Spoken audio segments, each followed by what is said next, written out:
Kayo po na nakaupo, subukan nyo namang tumayo. At baka matanaw na nyo ang tunay na kalagayan ko. Yeah, akala nyo ba ay madali ang nakaupong balisa? Sa silyang ang dulot ay pasakit at nakatupong pagdusa. Ang bawat pirma ko ay tila ba matalim na patalim na pwedeng pumatayo magbuhay ng bagong pag-asa. Ngunit sa likod ng mga ngiting pilit na ipinapakita ay ang mga luhang sa madla ay pilit na ikinukubli na. Sinasabi niyong tumayo ako at lumingon sa nagdaan, pero ang liig ko ay may tanika lang maugong na hadlangan. Ang bawat hagbang ko ay bantay ng mga ganit na kaaway na handang sumila kapag ako ay nawaglit at nawalay. Ang hangin dito sa itaas ay mapanlanot na hapdi, habang ang lalamunan ko ay nanuyuyot sa tindi. Sinasabi niyong tumayo at ang tanaw ay palinguning, ngunit ang upuang ito ay mahirap pasanin.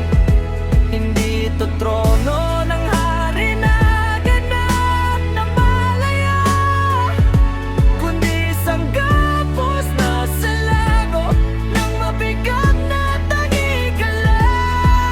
Akalayo ba ay madali ang mabuhay sa tuktok kung ang bawat sulok ng silid ay pumupulot ng takot? Ang silyang ito ay mainit at puno ng panganib, isang gintong hala na mayroong pipinatini. Hindi lang ito tungkol sa ginto at marangyang palasyo, kundi sa mga bulong na puno ng mapalayang balat kayo. Ang bawat pondo na nilalaan sa sikmurang kumakalam ay hinaharang ng mga buwayang marunong sa pakialam. Gusto ko mambuksan ang pintuan ng tapat na serbisyo, ay may nakaharang na pader na mga dapat na benepisyo. Ako ay bilanggurin ng tahanan kahit na hindi Pasko ay may hamon, habang sa labas ay ang ngit-ngit at galit din yung nag-aapoy. Sa ganon, huwag niyo isiping ako ay bulag sa hirap ng marami. Sadyang ang gapos ng sistema ay mahirap na mabali. Ang upuang ito ay hindi trono ng ganap na ligaya, kundi isang sumpa na kailangang tanggapin ng busa na.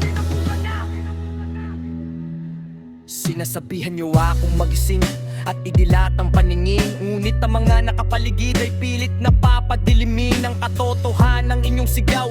Sa gitna ng lansangan ay pilit na binubura ng mga mukhang may salapian. Huwag niyong isisi sa akin ang lahat ng maling nagawa, kung pati ang sarili kong dangal ay pilit na nawawala. Tumayo man ako sa silyang ito at iwan ng kapangyarihan, may papalit na mas gahaman sa magulo ko kinalalagyan. Ang sirkulong ito ay laro ng mga mapanusa at tuso na kayang patayin ng ningas na mga dakilang puso. Kaya bago nyo husgahan ang aking pananahimik, subukan nyong dumaan sa apoy ng mapanulang panganib.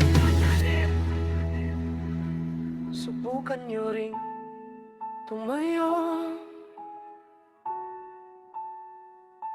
mula sa kinalalagyan nyo.